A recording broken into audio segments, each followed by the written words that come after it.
I have a weakness for anything savory or bad guys. The bad boys. What is it that attracts us so much towards these men who are emotionally unavailable, who treat us like shit, but we still chase after them like a rat in heat? What is it? What is it? I think it's the I can fix him mentality. The more the bad guy gives us attention, the more we feel like the main character. That special person who he is soft for. The more he plays the push and pull game, the more we feel attracted towards him, because it is frustrating but rewarding at the same time. In this video today, I am talking about 12 bad boys in BL series that I fell in love with. These are men who have a great redemption arc. I hated these men at first but fell in love with them eventually. These bad boys or playboys found the person they loved and that person changed them for the better. So let's look at these bad boys one by one. Now my blood literally curdled with rage whenever I saw him mistreat Third during the first half of this series. I wanted to slap the narcissism out of this brat and make him see how much damage he is doing to Third's heart. Kai is a classic example of a toxic F-boy. He habitually used girls as he saw fit without any consideration for their feelings. He took Third's friendship for granted. I've had some selfish friends in my life, but Kai is literally the worst friend I have ever seen. He repeatedly ditched Third to be with one of his girlfriends and never respected his time and space. Not to mention the agonizing pain Third felt being in a one-sided love with such a terrible person. But when Kai fell in love with Third, he really became a different person. Even though Kai liked Third so much, he still tried not to interfere in Third and Un's relationship. Even after countless rejections from Third, Kai didn't give up and kept pursuing him. Even though Third endured so much more than Kai, I still felt really bad for him. That is the power bad boys hold over me, I guess. Because of V, my man Mark has not had a day of comfort in his life. V is the king of playing the push and pull game. Every time V made Mark sad, my heart broke into pieces. I hated how V was falling in love with Mark but still got jealous over his girlfriend sleeping with somebody else. He still couldn't get over her and used Mark as a comfort blanket. But V is undeniably hot. He's such a sexy tease that even if he murders me with a knife, I'd be happily cleaning the blood off of it while dying instead of hating him for it. I could not hate him, and I completely understood why Mark couldn't hate him as well, and forgave him for everything he made him go through. Tangi is a bad man with a good heart. He's trying to move away from the world of crime and clean his image. Although Tangi is the mafia boss and everybody in the underworld is afraid of him, he's really a big softie in front of his boyfriend Xiaofei. He also has so much patience for Xiaofei's antics and is always ready to put his own life on the line for Xiaofei. When it comes to taking revenge, Tangi is ruthless and cold. He has no mercy for his enemies, but when it comes to his loved ones, he can go to any lengths to protect them. Tangi is charismatic and charming with striking good looks and a hot body that makes people around him look at him with lust and desire. But Tangi only has eyes for his cute policeman boyfriend Xiaofei, who seems to be a little bit obsessed with him. Nah, I can't defend this man. He's literally so hot and gorgeous and all kinds of delicious, but I cannot for the life of me defend him for what he did to Kon and his mental health. You can't both love your girlfriend and your best friend at the same time. You just can't.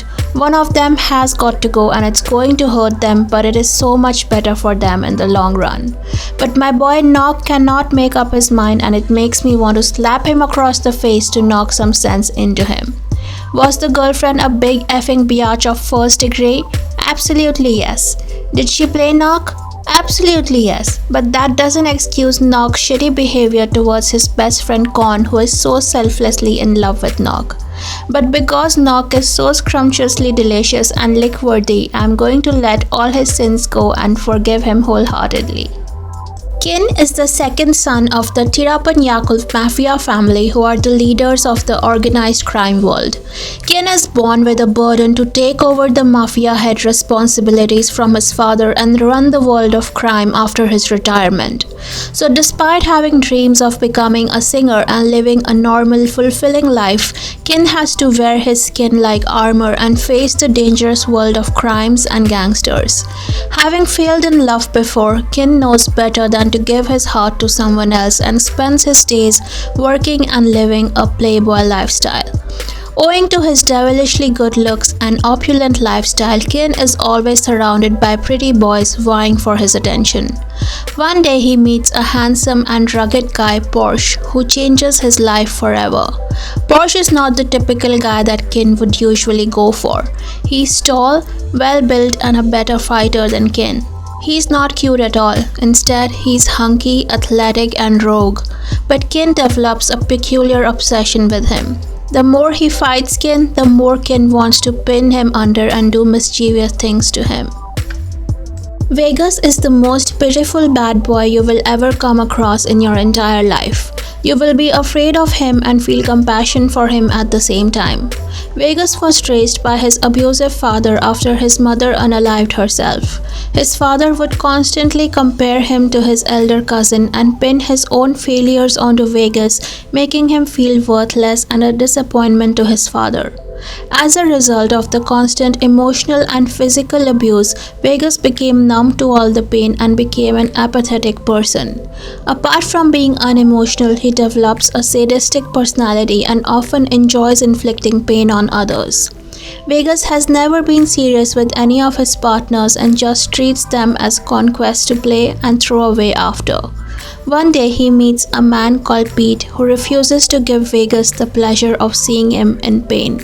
Playing an Uno reverse card on Vegas, Pete started to enjoy all the miseries Vegas caused him, making Vegas completely lose his mind and fall in love with Pete. Dan is a mysterious man who has instilled a terror among the residents of a remote town called Viangpa Morgue. Dan has done a lot of criminal things, but nobody knows exactly what he has done for people to consider him so dangerous and threatening. Dan is often asked by his family to kill people, but Dan draws a line when it comes to murdering people and does not often do what he is told by his father. This makes him a family disappointment. Dan has his own moral code which he does not break no matter what. Dan usually wears all black and has a mystifying aura about him. He is extremely handsome and weirdly caring about plants and gardening. Dan is drawn to a righteous doctor named Bun, who at first doubts Dan and thinks that he is responsible for murdering people in the village. Dan, on the other hand, develops a liking to Bun and supports him wholeheartedly to find the real murderer. There is being obsessed with someone, and then there is Jinteng level of being obsessed with someone. This man is one of the biggest red flags I have ever seen in my life. But it's cool cause I'm colorblind as F and do not care if my man is a walking red flag. I'm crazy. I'm crazy about you. I want you. I want you to be mine. Your heart, your mind and your body belongs to me. If I can't have something, nobody else can have it. I'm obsessed with you. If this toxic line doesn't make you fall to your knees and melt into a puddle, then my Fujoshi friend, I don't know what to tell you. Jiang Jinteng is the best thing to happen to the Fujoshi world and I will never ever forget him. Pure is another pitiful character that I can't help but feel bad for. Pure has been used and abused by his ex so much in the past that it has made him completely numb and he's unable to feel any emotion or be serious about anyone. Pure has shut himself down and has developed a playboy personality. He doesn't trust anyone and just spends his days doing one-night stands, often with two people at a time. This goes on until he meets Folk. Initially, Folk was interested in Pure's friend, Pai, but this doesn't deter Pure from flirting with Folk. Pure initially just wanted a friend with benefit relationship with Folk, but there is something about Folk that changes Pure's heart. Pure finds himself drawn to Folk. He tries detaching himself from Folk and goes back to the club, Girls float with him and throw themselves at Pure, but Pure doesn't go back to who he was before he met Folk, no matter how hard he tries. Folk's innocence and honest heart wins over Pure and he finds love again. Anxian is the most handsome guy on campus. He just has to put a finger on somebody and they will come crawling over to him. Anxian enjoys this no-frill relationship with several girls on campus. One day, a nerdy virgin guy approaches him and tells him that he likes Anxian and would like to have a relationship with him. Anxian agrees immediately, which shocks the nerdy guy because normally Anxian would not even look at a guy like him twice if he saw him on the street. But Anxian enjoys being with this naive guy.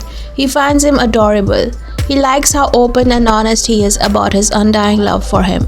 Little by little, the nerdy guy peels back the many layers of indifference that Anxian has and makes him fall completely in love with him.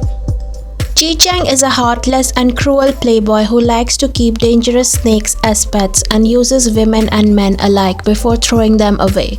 Jiang has to satisfy his family who is pressuring him to get married, so he makes a gold digger woman his girlfriend. Of course, Jiang doesn't know that the woman has a boyfriend who loves her very much, but the woman breaks up with his poor boyfriend to be with Jiang. Angry about losing his girlfriend to Jiang, Wusowei decides to take his revenge by making Jiang fall in love with him.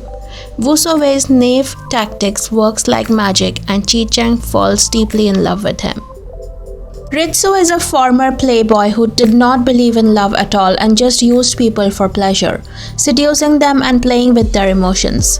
Ritsu did not feel any remorse for the countless hearts he broke as he continued to live a meaningless existence and never formed a connection with someone on a deeper level. As the years go by, Ritsu realizes that living a life like this is lonely. He does not have anyone that cares about him. There is a big void in his heart and he starts feeling remorse for what he did to people in the past and the impact his actions made in their life. Even when Ritsu comes to know that the world is ending, he's not that fazed because he doesn't feel his current life is worth living for. That is until he meets a past flame Masumi. As soon as he meets Masumi, life feels worth living again. So these were 12 bad boys that I fell in love with despite their flawed characters. You guys should definitely let me know any of the other bad boys that I have missed out on. And what do you think about these 12 bad boys? As always, please give this video a thumbs up if you enjoyed it and I will see you all soon. Bye!